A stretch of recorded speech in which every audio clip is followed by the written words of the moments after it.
Bonsoir. Aujourd'hui, je vais vous parler de cuivre, d'or, des Papous, de Jakarta et de l'Australie. Alors, quel est le rapport? Eh bien, je vous propose de prendre plusieurs échelles de raisonnement. D'abord, vous voyez cette photo, c'est une mine, la plus grande mine de cuivre et d'or au monde en termes de réserve. Elle s'étend sur près de 8 km² à 4000 mètres d'altitude et elle est creusée à ciel ouvert. Elle est exploitée par la compagnie américaine Freeport et selon les chiffres de la compagnie, ont été extraites de la mine depuis sa découverte en 1988, 454 000 tonnes de cuivre et 652 tonnes d'or. Cette mine de Grasberg est située en Papouasie occidentale. C'est une région indonésienne qui occupe l'ouest de l'île de Nouvelle-Guinée. Alors que représente la Papouasie pour l'Indonésie? D'abord, en tant que nation, l'Indonésie s'est toujours définie comme l'héritière des Indes néerlandaises. L'indépendance de l'archipel a été accordée par les Pays-Bas en 1949, mais sans la Papouasie occidentale.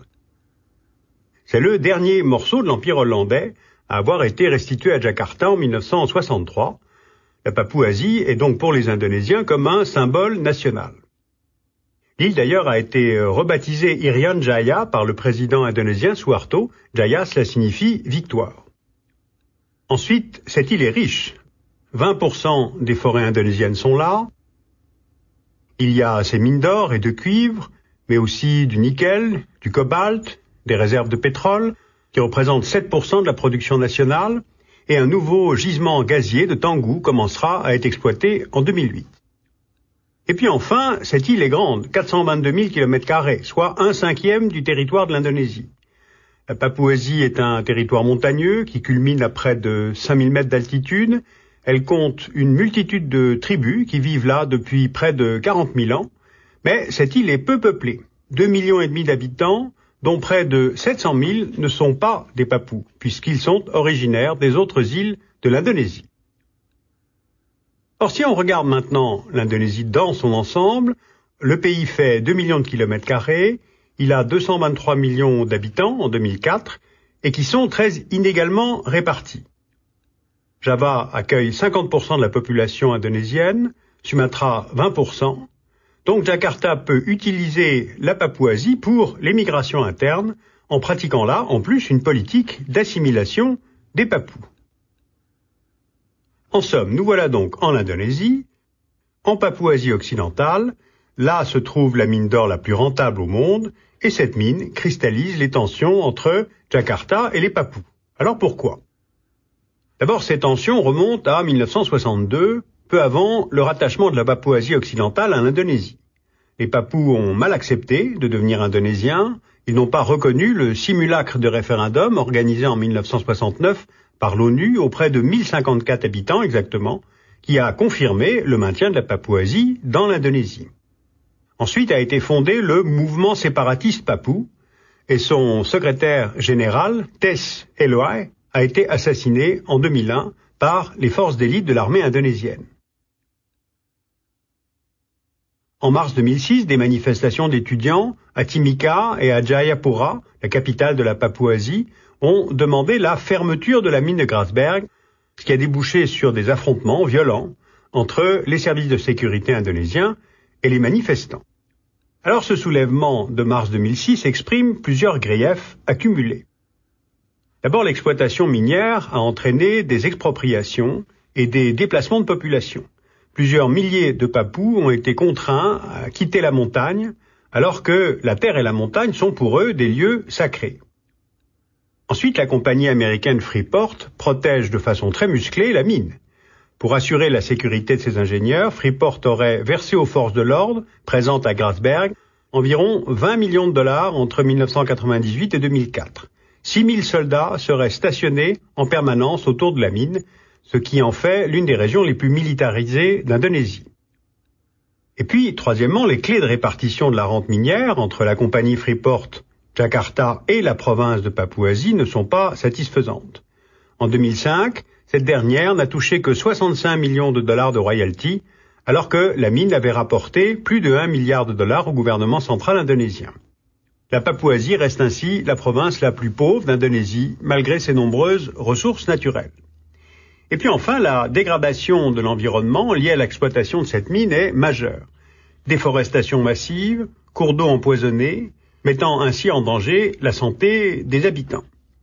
À cela s'ajoutent des accidents. En 2003, un glissement de terrain a causé la mort de plusieurs mineurs et conduit à la fermeture temporaire de la mine, sans même vous parler évidemment de l'attitude méprisante des Javanais à l'égard des Papous. Bien, maintenant si on change d'échelle de raisonnement, on mesure que ces manifestations en fait sont d'une grande importance, car l'Indonésie vit depuis l'indépendance du Timor oriental en 1999 dans la crainte de voir son territoire se désintégrer. Car il y a aussi dans ce pays un problème séparatiste à Aceh, au nord de l'île de Sumatra. À Kalimantan ont eu lieu des affrontements communautaires entre 1999 et 2001. À Java se sont développés les mouvements islamistes radicaux depuis 2000. Aux Moluques, à Ambon, où la religion est instrumentalisée dans les affrontements entre communautés. Donc, dans ce contexte de tension séparatiste, Jakarta a répondu aux émeutes en Papouasie occidentale par le renforcement de ses troupes sur l'île. Le problème de la mine de Grasberg dépasse donc la simple échelle locale et la seule cause papoue. D'abord, l'accusation de spolier les ressources nationales par Exxon à Sumatra ou Freeport en Papouasie est reprise par les mouvements islamistes indonésiens pour étayer leur discours anti-occidental. Et ensuite, si on passe maintenant à l'échelle régionale, eh bien, il y a le voisin australien. Plusieurs responsables politiques australiens, plusieurs ONG de ce pays ont fait pression sur le gouvernement de Canberra pour intervenir en faveur des revendications papoues.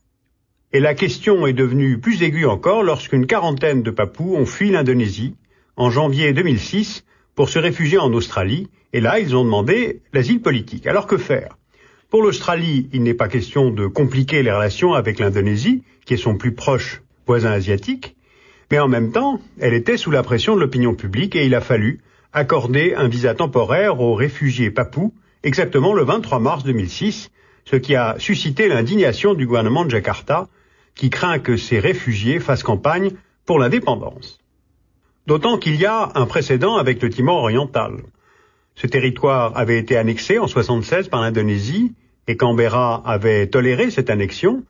Or, en 1999, au moment où les troubles ont éclaté, non seulement l'Australie a décidé d'intervenir pour défendre le Timor, mais elle a pris la tête de la force multinationale de l'ONU.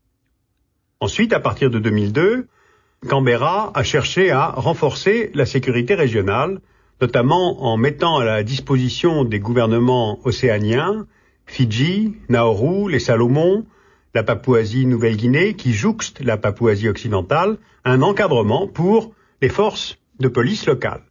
En fait, l'Australie se veut un peu comme un gendarme de l'Asie, prenant ainsi le relais des États-Unis dans la région. Et puis, dernière échelle à laquelle on peut se placer, c'est l'économie mondiale. Nous sommes dans une période où le marché des matières premières est tendu, du fait des besoins croissants des pays émergents, en particulier la Chine. Elle représentait 10% de la consommation mondiale de cuivre en 1995, contre 20% aujourd'hui. Alors en fait, tout est lié.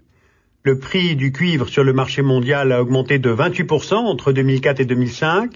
Il a même franchi un record historique, $6 000 la tonne, en avril 2006.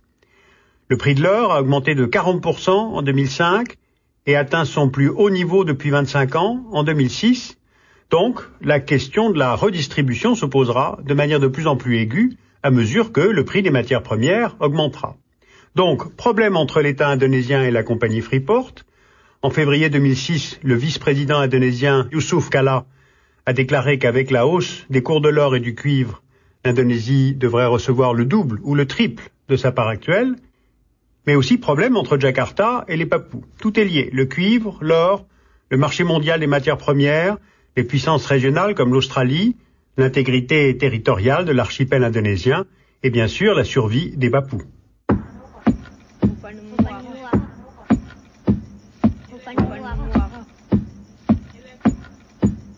Deux dossiers récents à vous conseiller, les relations internationales de Frédéric Charillon aux éditions de la documentation française et puis le dossier de l'IFRI, politique étrangère, sur sécurité énergétique et changement climatique. Alors vous pourrez retrouver le dessous des cartes et son équipe au Festival de géographie de Saint-Dié du 28 septembre au 1er octobre 2006. Cette année, le thème du festival, c'est « Les géographes redécouvrent les Amériques ». Vous pourrez aller notamment à un atelier pédagogique autour des atlas. Et bien sûr, vous pourrez retrouver le stand de Arte au Salon du Livre du Festival de géographie dans les Vosges.